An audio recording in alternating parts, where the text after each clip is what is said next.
दोस्तों, दिनाक्षी short hand में आपका स्वागत है। अगर आप चैनल पर नए हैं तो चैनल को सब्सक्राइब करें और बेल आइकन जरूर दबाएं। इस डिक्टेशन की एडवांस आउटलाइंस और वाक्यांश आप हमारे पेड बैच से प्राप्त कर सकते हैं।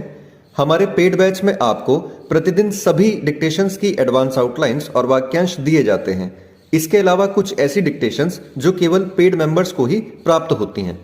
हमारे पेड बैच के बारे में संपूर्ण जानकारी प्राप्त करने के लिए और हमारे बैच को ज्वाइन करने के लिए आप डिस्क्रिप्शन बॉक्स में दिए गए मोबाइल नंबर पर व्हाट्सएप कर सकते हैं।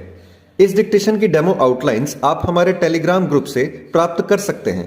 तो चलिए डिक्टेशन को स्टार्ट करते हैं। डिक्टेशन 5 सेकंड बाद स्टार्ट होगी। Ready, start.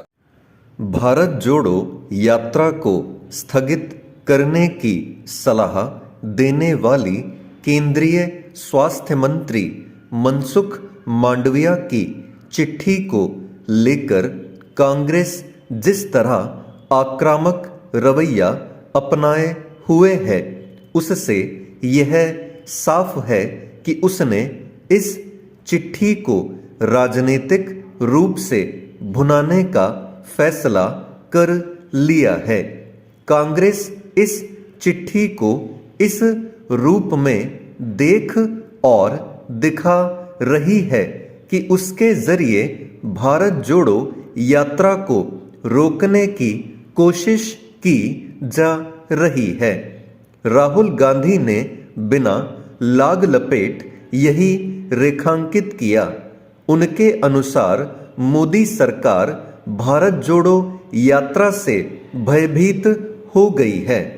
कांग्रेस इस चिट्ठी को कितना तूल दे रही है, यह पार्टी महासचिव जयराम रमेश की ओर से प्रधानमंत्री नरेंद्र मोदी की ओर से बुलाई गई उस बैठक पर तंज कसने से पता चलता है, जो हालात की समीक्षा के लिए बुलाई गई थी। उनकी समझ से इस बैठक का उद्देश्य भी भारत जोड़ो यात्रा को रोकने के लिए माहौल बनाना था।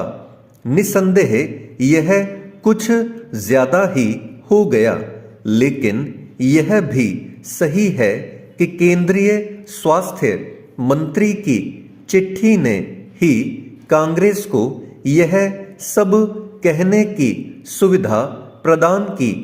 केंद्रीय स्वास्थ्य मंत्री की ओर से दी गई इस सलाह में कोई हर्ज नहीं कि भारत जोड़ो यात्रा के दौरान सतर्कता बरती जाए, लेकिन उन्हें यह लिखने से बचना चाहिए था कि कोविड प्रोटोकॉल का पालन न कर पाने की स्थिति में यात्रा स्थगित कर दी जाए।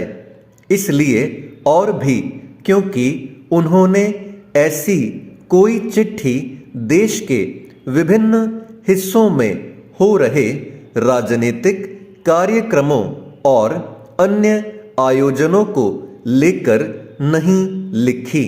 इसके अलावा अभी कोरोना संक्रमण की स्थिति नियंत्रण में है।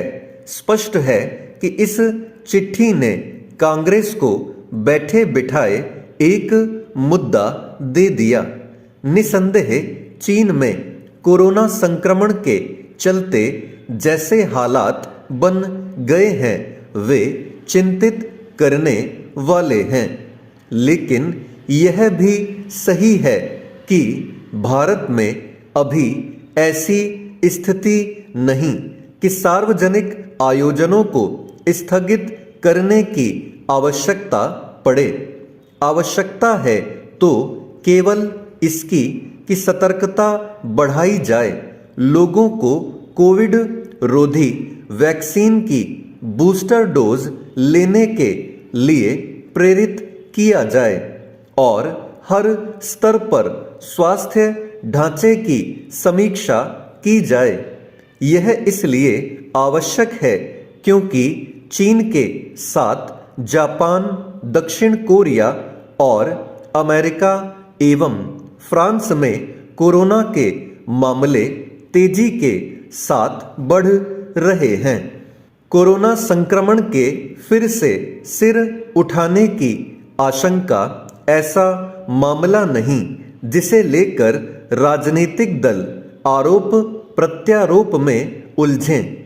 यदि ऐसा होगा तो इससे जनता तक सही संदेश पहुंचाने में कठिनाई होगी। कांग्रेस नेता केंद्रीय स्वास्थ्य मंत्री की चिट्ठी की मनचाही व्याख्या करने के लिए स्वतंत्र हैं, लेकिन उन्हें ऐसा कुछ प्रकट करने से बचना होगा कि भारत जोड़ो यात्रा के दौरान कोरोना संक्रमण से बचे रहने को लेकर किसी तरह की सावधानी बरतने की आवश्यकता नहीं। चेंज यह पहला अवसर नहीं है जब उत्तर प्रदेश में नकली दवाएं पकड़ी गईं, लेकिन एटा में एलोपैथिक दवाओं से आयुर्वेद दवाएं बनाने की फैक्ट्री का पकड़ा जाना गंभीर बात है।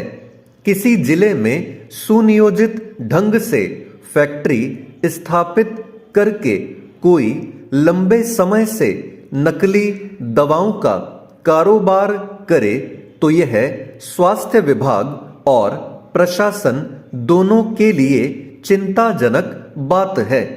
बिना लाइसेंस के चल रही फैक्ट्री एलोपैथी की दर्द निवारक दवाओं से आयुर्वेद के तेल बनाकर दूसरे राज्यों को भेजती रही और लोग ठगे जाते रहे।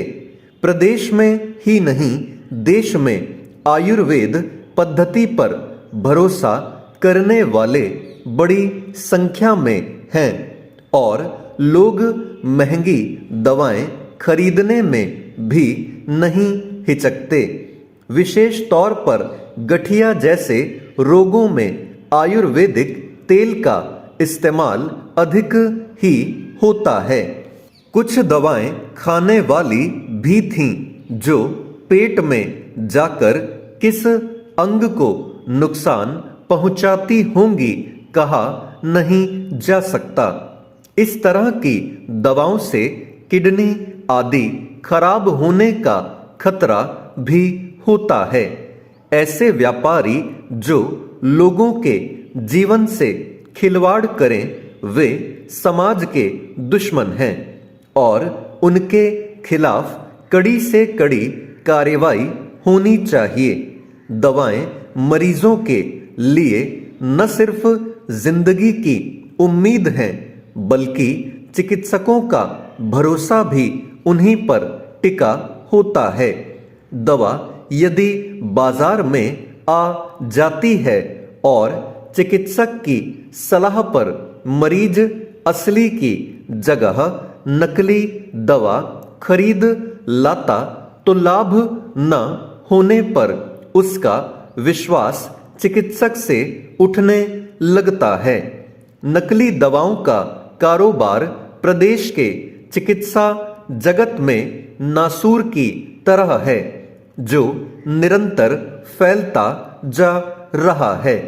वर्ष 2021-22 की बात करें तो औषधि विभाग ने अपने छापों में जो सैंपल लिए थे उनमें 184 नकली मिले थे।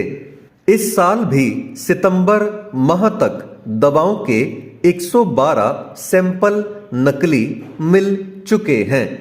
पिछले महीने गाजियाबाद में भी नकली दवाओं का गिरोह पकड़ा गया था और 5 करोड़ रुपए की दवाएं बरामद हुई थीं। इस गिरोह के पास तो बांग्लादेश और कंबोडिया की दवाएं भी मिली थीं। लिहाजा नकली दवाओं के कारोबार पर अंकुश लगाने के लिए सरकार को अभियान चलाकर कार्रवाई करनी चाहिए। स्टॉप।